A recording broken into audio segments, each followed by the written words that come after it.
Hello， 大家好，欢迎收看最新一期节目，我是小渊。之前小渊听过一句话叫做朋友妻不可欺，后来不知道是谁在后面补了一句家中嫂不可欺。而今天这起案件的小伙子就跨越了人性和道德的红线，在表嫂的诱惑下做了不该做的事情。当他想悬崖勒马时，却已经掉进了罪恶的深渊。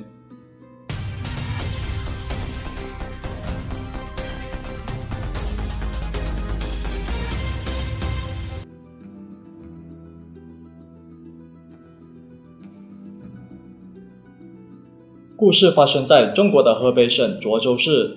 由于靠近首都北京，所以当地很多人都喜欢北上到首都打拼，期待用自己的努力扎根在繁华的土壤里。1974年，随着一阵清脆的婴儿哭啼声，一个名字叫做贺书全的男孩出生了。跟村里大多数孩子一样，贺书全不喜欢和书里的黄金屋捉迷藏，而是选择和人民币直接握手。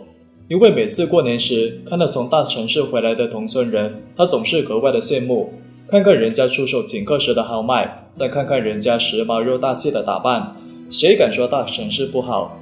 在攀比心理和求富渴望的怂人下，贺书全早早就离开了校园。他心里深知，纵使自己长得再英俊，可没有人民币撑腰，那就什么都不是。而要想获得财富，第一步就是先得有繁华的土壤。而老家这个偏僻的小村庄根本就不适合发财。在外面打拼几年后，贺书全的生意做得红红火火。那个最讨厌别人逢年过节显摆铜钱的人，如今也成为了其中一员。看着儿子在外面混得有声有色，贺书全的父母就提出想抱孙子的要求。毕竟男大当婚，女大当嫁，儿子24岁这个年纪也已经到了成家的时候。可对于贺书全来说，他对儿女情长这种事情似乎完全没有兴趣。用一句非常诙谐的话来说，就是我现在不想谈女人，我只想搞钱。1998年5月，24岁的贺书全接到了表哥的电话。这个表哥名字叫做苏学成，此前离开老家到北京打拼。不过跟做生意的贺书全不同，表哥过得比较朴实无华。他在房山区的一家矿务局工作。当时他告诉贺书全，自己孩子刚好满月，所以就想请一些亲朋好友聚一聚，主要是大家坐在一起吃个便饭。在出发之前，贺书全就特地准备了一份厚礼。结果一进表哥家门，见到抱着孩子的表嫂后，他就大吃一惊。他怎么也没想到自己跟表嫂会这么有缘分，因为自己在上次逛庙会时曾经看到一个女子。虽然这名女子算不上美貌天仙，但是从上到下举手投足之间都是自己喜欢的类型。当时本来想趁机上前搭讪，但是一没注意，这名女子就消失在了茫茫人海中。如今居然在表哥家中再次与她相逢，这缘分简直妙不可言。不过唯一可惜的是，此时的她已经成为了有夫之妇，还是自己的表嫂。而根据资料，表嫂的名字叫做胡福林，出生于1972年，原来在北京一家工厂上班，后来在媒人的介绍下就认识了在矿务局工作的苏学成。结婚之后就辞职回家当了全职太太。对于丈夫这个一表人才的表弟，胡福林对她的印象也很不错。每次丈夫和贺书全在家里聚会时，她都会主动下厨做一些小菜，给这两兄弟下酒。有时候碰到表哥不在家，胡福林就会代替丈夫跟他聊天，两个人在一起仿佛有说不完的话，没有任何鸿沟。慢慢的，贺书全就越来越喜欢表嫂，有事没事就喜欢往表哥家里跑，有时还会给表哥的孩子准备礼物。当然，忘了谁的礼物，也不能忘了表嫂的礼物。虽然贺书全没有谈过女朋友，但是他对女人的心思却把握得十分通透。也许是平时比较注重饮食，所以即使生了孩子之后，表嫂不但没有过度发福，反而增添了几分独有的韵味。看着贤良又淑惠的表嫂，贺书全有了目标。他觉得娶妻就应当娶表嫂这一种，在男人外出打拼时能够把家里的一切打理得井井有条。表嫂越是细心与体贴，就越是让孤独的贺书全感到心动。而作为过来人的表嫂，自然也知道这个年纪的男孩子体内都有一股被憋着的荷尔蒙，还有阳刚气，更何况还是整天独来独往的表弟。有一次，两个人吃饭聊天时，胡福林就试探贺书全，问他有没有喜欢的女孩子。有机会的话可以带到家里吃个便饭，顺便表嫂给你把把关。可每次说到这个话题，贺淑全都会把话题岔开。他总说自己还年轻，想把事业做大做强，再谈婚论嫁。可是在表嫂看来，表弟这些话都是借口，十成八九就是要求太高。再后来，他直接就霸王硬上弓，把周围一些认识的朋友介绍给表弟认识。可表弟的反应总是让人无比着急。胡福林告诉表弟，你是男孩子，这种事情你得主动点。后来胡福林着急了，就当面发牢骚说，这个不行，那个也不行，你到底要找个什么样的？不料着急的贺淑全直接就吐出一句，就要跟嫂子你一模一样的。而听到这话，表嫂胡福林马上就红了脸。为了避免尴尬，他连忙岔开了话题。可只要一回想起这话，他心里就有种莫名的兴奋，毕竟谁都喜欢被人肯定的感觉。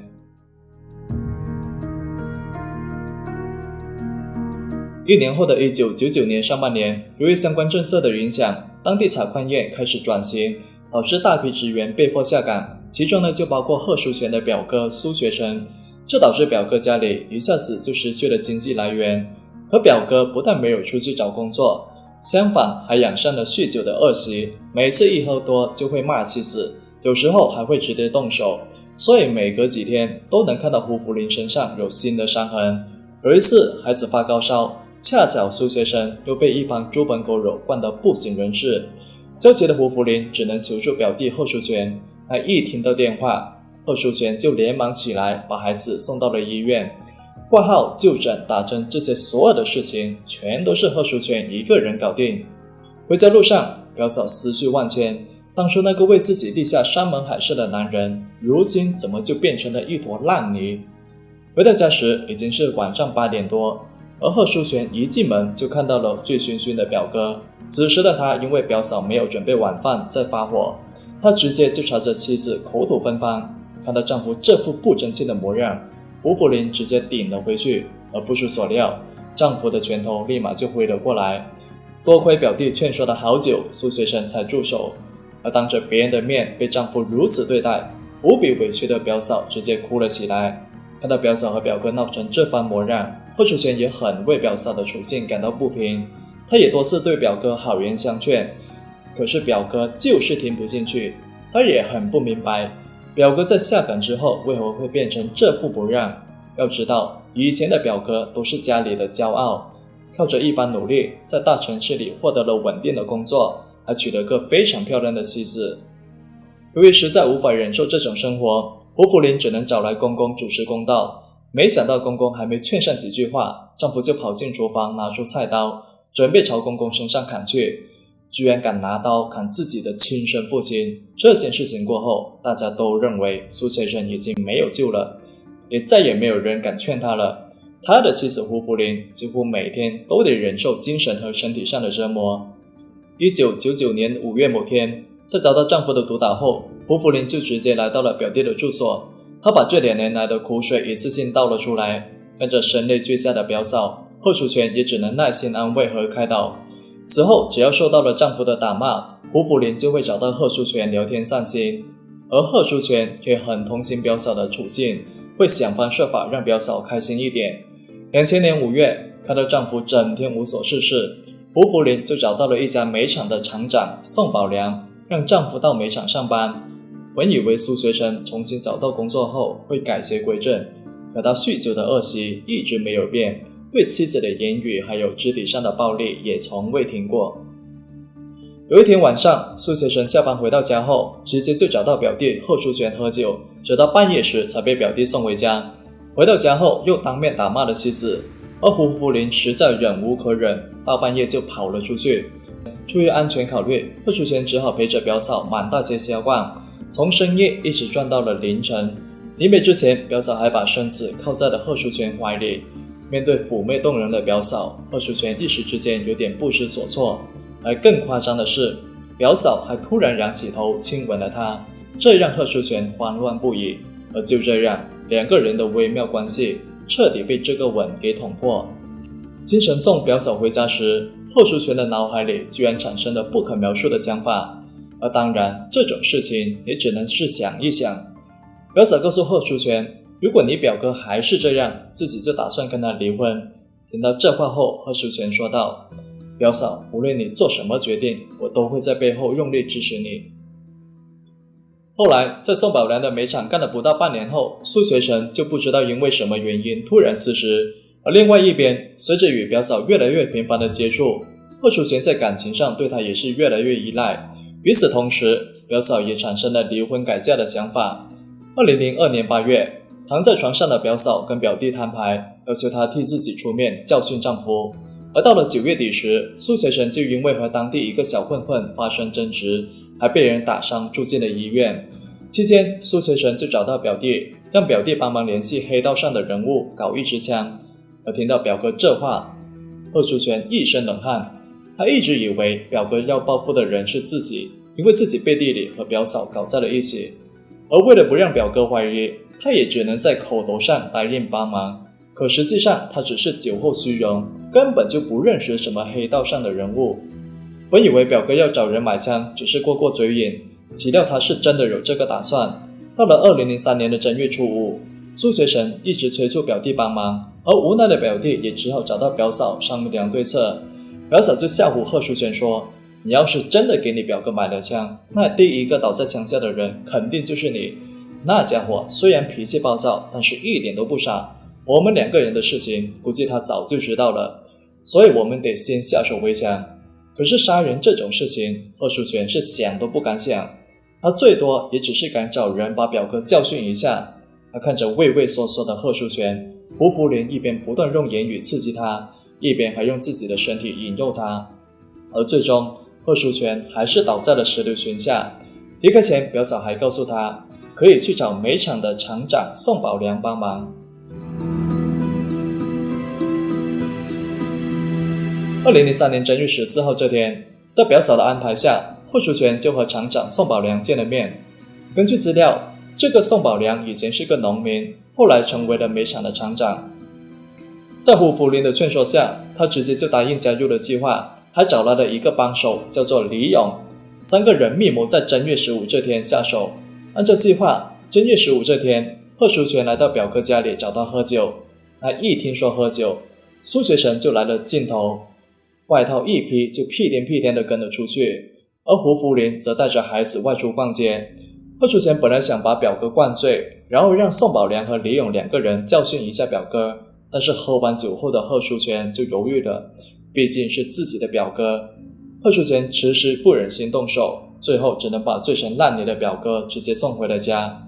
而看到丈夫完好无损地出现在眼前时，胡福林是一肚子火，他直接就对表弟一番冷嘲热讽，你们这些男人只会在床上对女人用力，下了床还能干什么事情呢？从表嫂家离开后，贺淑全就遇到了宋宝良和李勇，2个人怒气冲冲地在路口等他。一看到贺淑全就不断抱怨，其中李勇更是一边吸着烟一边讽刺说，我们都是白忙活，你却白白得到了一个媳妇。我们本来想帮你的，可是你呢，却当了缩头乌龟。你以后不要姓贺了，改姓王，王八的王。而被这么一刺激，贺淑全扭头就又来到了表嫂家。此时已经是晚上10点多，敲开门，贺淑全就骗表哥说找到了卖枪的人，而表哥一听就跟贺淑全打车到郊区。可是他哪里知道这是个陷阱。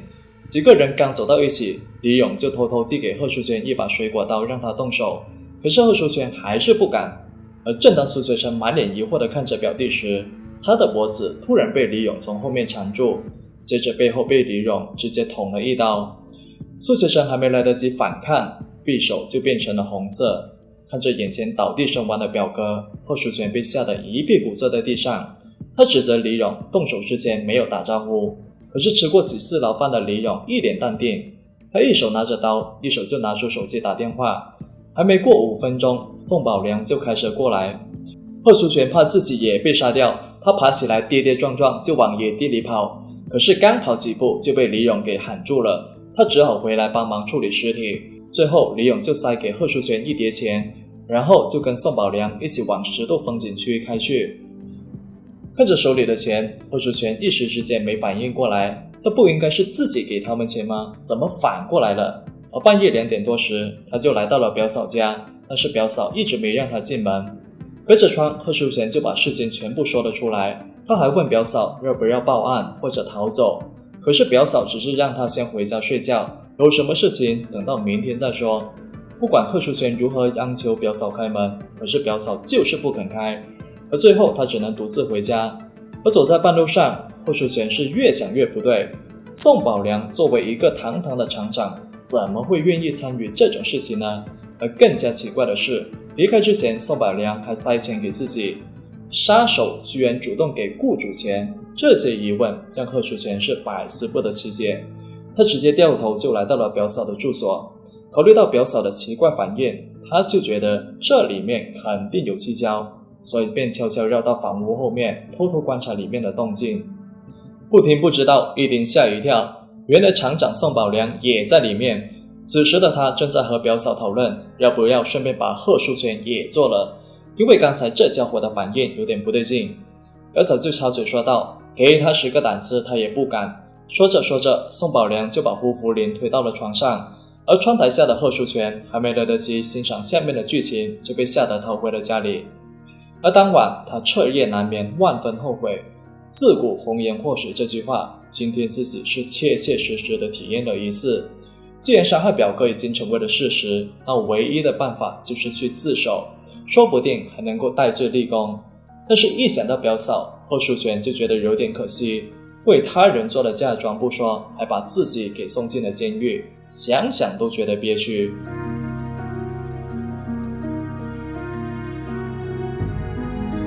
第二天，贺淑全就来到了表嫂家里，他劝表嫂和自己一起去自首。然而让他万万没想到的是，表嫂却冷冷地说道，人是你杀的，关我什么事？而怒气冲冲的贺淑全就直接掐住了表嫂的脖子。此时表嫂才把所有的事情说了出来。原来表嫂在结婚后不久就通过丈夫认识的煤厂的厂长宋宝良，起初2个人的关系也很普通，也很正常。直到后来丈夫下岗后，胡福林去找她帮忙，让她为丈夫在厂里物色个岗位。可是天下哪里有免费的午餐？面对送上门来的胡福林，宋宝良就提出了用身体作为交换条件，也许是为了报复丈夫的暴力。总之，在一来二往中，他们2个人就成为了情人。而苏学成去煤厂上班期间，宋宝良就经常会开车来到胡福林家，表面上是关怀员工亲属，实际上是和员工的妻子偷情。久而久之，他们2人的关系就变成了公开的秘密。而苏学成也是无法忍受别人的闲言碎语，才突然离开煤厂。后来还因为这件事情，他跟宋宝良打了一架。自从认识丈夫的表弟后，胡福林就觉得可以利用表弟为自己出气，但是贺淑全没有答应，所以胡福林就让情人宋宝良找到当地的小混混，把丈夫打进了医院。而苏学成出院之后，就让妻子把宋宝良给约了出来。胡福林和宋宝良以为丈夫这是要报复，不料在饭局上，苏学成直接就开口说道，你们2个人的事情我以后不管了，你们爱怎么着就怎么着，但是你得给我5000块钱，让我在涿州开个便利店。一听到情人丈夫这话，宋宝良就直接答应了，只要能用钱解决的事情，那就完全不是事情。3个人酒足饭饱之后，苏学成还起草了一份协议，大致内容是把妻子胡福林卖给宋宝良，他们还煞有介事的在上面签字画押。而看着情人丈夫这番爽快的模样，宋宝良当即就取了5000块钱现金，最后还直接开车载走了胡福林。既然情人的丈夫如此爽快，那最起码也得让情人也爽快一下。